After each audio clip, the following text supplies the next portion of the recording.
সমগ্র মানব জাতির ভিতর থেকে বাছাই কইরা কইরা কইরা কইরা আমাদেরকে আলাদা করছে। বুঝা গেল কুঠি না শত কুঠি হাতে দিছেন, পছন্দ হয় না রেখা দিছেন। আপনি আর আমি কুদরতি হাতে যখন উঠছি, পছন্দ হয়েছি, তো উম্মতে মুহাম্মদী বানায় রেখা দিছেন। এটা হলো বাছাইকৃত। আমরা নারী পুরুষ সব বাছাইকৃত।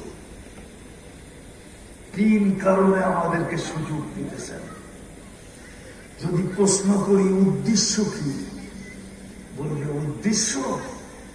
উদ্দেশ্য হলো তোকে কিনা, তোমাকে কি উদ্দেশ্য কি তোমাকে কিনা, কিনবো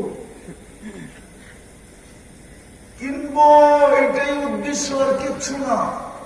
ইন্নাল্লাহ হাশতারা, আল্লাহ বলে আমি কিনবো, এটাই উদ্দেশ্য, আর কিছু না। আল্লাহ কি দিয়ে কিনবেন? তো আল্লাহ নিজেই বলে আল জান্নাহ, জান্নাত দিয়ে কিনবে। চিনে না তো জান্নাত, চিনে? এই যুবকরা তো জান্নাত চিনে, চিনে? ওরা চিনে গুগল, ওরা চিনে ইন্টারনেট, ওরা চিনে ফেসবুক, ওরা চিনে ইমো, ওরা চিনে হোয়াটসঅ্যাপ, ওরা চিনে ভাইবার।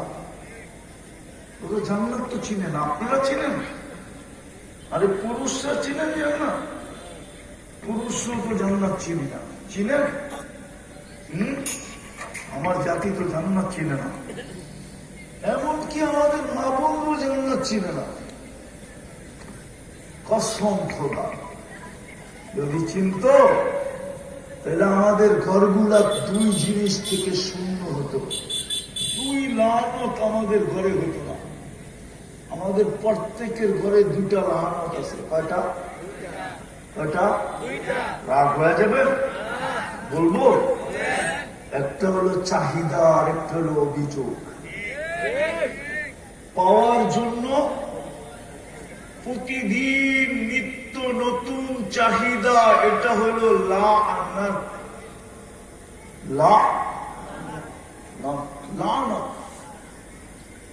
আর না পাইলে সারাদিন ক্যাসেট, এটা হলো অভিযোগ।